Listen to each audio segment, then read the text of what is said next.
Bienvenue, mesdames et messieurs, dans l'invité du jour. Elle est médecin spécialiste en santé publique, humanitaire et coopération internationale. Elle est engagée pour la cause des femmes. Elle s'appelle Aïcha Yatabari. Son postulat est clair. Il n'y aura pas d'émergence ni de développement durable sans l'émancipation et l'implication des femmes. Après son roman Le banquet des marabouts, Aïcha Yatabari nous sort un condensé d'articles, de réflexions et de tribunes avec le titre Afrique, développement durable et coopération internationale, publié aux éditions L'Harmattan. Aïcha Yatabari est notre invitée du jour. Madame Aïcha Yatabari, bienvenue. Merci. Et merci d'avoir accepté notre invitation. Merci. Un véritable plaidoyer, pourrais-je dire, pour les femmes, un répertoire des différentes formes de violences faites aux femmes sur le continent, tant en temps de paix qu'en temps de conflit. J'ai envie de vous demander, en tout cas c'est ce que j'ai pu constater en lisant votre livre que vous avez publié en 2018. Quel est l'objectif de ce livre, s'il vous plaît? L'objectif de ce livre, c'est d'aborder les questions de développement durable de façon transversale d'abord, parce qu'on a tendance à limiter le développement durable aux questions d'environnement, alors qu'il englobe aussi les thématiques sociales, d'économie, et surtout, de plus en plus, on s'engage vers une appréhension du développement durable dans une perspective genre. Parce que quand on parle de réchauffement climatique, par exemple, les femmes sont au centre des questions de lutte contre le réchauffement climatique en Afrique. Elles sont au centre des questions d'approvisionnement en eau, oui, c'est vrai, en bois, en fourniture d'énergie. Elles fournissent 70% du travail agricole en milieu rural, même si elles ne sont pas forcément rémunérées parce qu'il y a certaines tâches qui sont considérées comme domestiques. Mais ce sont des acteurs clés de la lutte contre le réchauffement climatique. Et c'est sur ça que vous tenez à attirer l'attention. Alors vous appelez aux institutions aussi bien sociales que politiques à prendre à bras le corps la question des femmes. Peut-on quand même, Madame Yatabari, dire que ces 20 dernières années, l'Afrique a connu une véritable évolution, en tout cas en ce qui concerne la situation des femmes? Oui, on a eu des acteurs de la société civile qui ont œuvré pour que certaines femmes accèdent à des postes décisionnels en politique, que les femmes ont été vraiment engagées à plus de leadership. Oui. Mais il y a encore de plus en plus de femmes dans le monde entrepreneurial, aussi dans la vie politique. Dans la il y a vie des femmes politique, qui s'engagent aussi. Le continent est en train quand même de faire des progrès. Il y a des progrès, mais les violences contre les femmes perdurent, l'excision. C'est vrai qu'il y a eu un recul dans certains pays, mais dans d'autres, on a encore, comme la Somalie, on a encore autour de 80%. Et les questions de sécurité foncière aussi demeurent parce que les femmes passent toute leur vie, comme le disait un ancien président tanzanien, à travailler sur une terre qui ne leur appartient pas et dont les fruits ne leur appartiennent pas. Et du jour au lendemain, elles peuvent se retrouver divorcées et privées de tout le fruit de leurs efforts.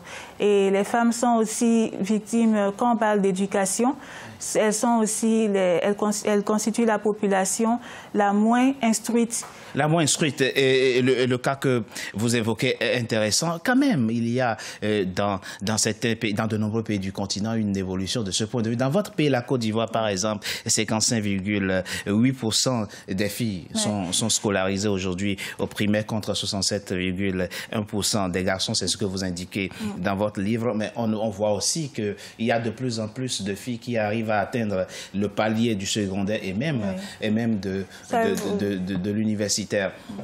Quels sont les leviers à actionner, justement, selon vous, pour rendre plus rapide cette évolution?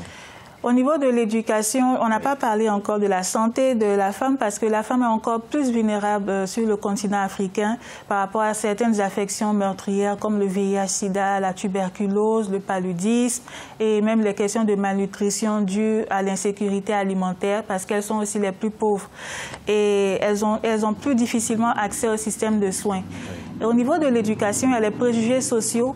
Il y a des hommes qui pensent qu'une femme qui va trop loin à l'école ne va pas être soumise entre guillemets, selon eux, et devient rebelle, n'est plus réfractaire au modèle traditionnel africain.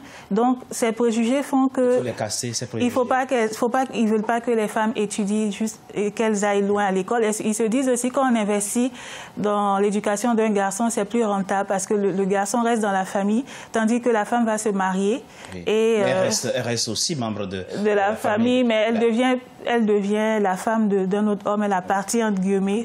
Malheureusement, c'est encore comme ça que certains pensent. Là aussi, ces préjugés, il faut les casser. Donc, il faut les casser au niveau familial, il faut les casser au niveau social et il faut aussi le faire au niveau politique, dites-vous. Mais je pense qu'il faut tenir compte, il ne faut pas imposer les choses de l'extérieur, il faut tenir compte des repères sociaux des gens, il faut impliquer les hommes dans la lutte. Il ne faut pas que ce soit une opposition homme-femme. Il faut que ce combat se fasse dans la complémentarité parce que les femmes, ce sont nos mamans. Donc c'est comme ça, les hommes ne doivent pas voir ce combat comme une guerre qui va opposer... Mener contre les hommes. Ce n'est pas une guerre entre les sexes, ce n'est pas une guerre de genre, c'est un combat commun, un combat collectif. Comme le disait Mme Sira Diop, qui est l'une des premières femmes féministes du Mali, ici ce n'est pas une guerre contre les hommes, mais c'est un combat pour les femmes. Donc, il y a des hommes qui sont engagés pour la question du genre. Mais est-ce que ça veut dire aussi, quelque part, Mme Yatabari, qu'on se trompe aussi de pédagogie? Les acteurs qui portent ce combat se trompent de pédagogie parce qu'ils donnent souvent l'impression qu'on colporte des modèles, on transpose des modèles venus d'ailleurs. Comment trouver une nouvelle forme de pédagogie, justement, qui intègre justement les concernés, les hommes et les femmes, au combat pour l'émancipation des femmes. C'est sûr qu'il faut tenir compte des réalités locales, mais je pense que tous les peuples de la Terre aspirent aux mêmes idéaux et que les femmes d'Afrique comme les femmes d'Occident aspirent à un bien-être. Et pour les femmes africaines, notre priorité en ce moment, c'est de lutter pour leur autonomisation, pour les sortir de la pauvreté, de la vulnérabilité économique, pour leur sécurité foncière, pour qu'elles ne soient plus victimes de violences. Parce que les violences conjugales, ça existe aussi en Europe, ce n'est pas seulement en Afrique. On est d'accord.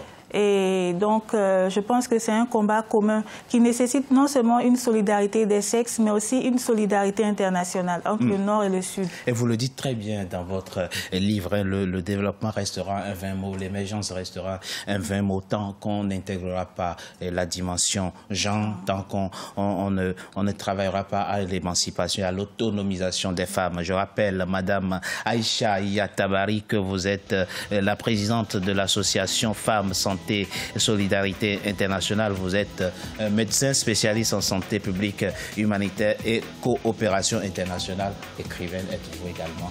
Merci. Vous êtes par vous-même la preuve que quand on investit dans la femme, c'est un investissement productif. Merci. Merci à vous. Été notre invité du jour. C'est moi qui Mesdames et messieurs, c'était l'invité du jour. Merci d'avoir été à notre compagnie. À très bientôt pour un nouveau numéro de l'invité du jour.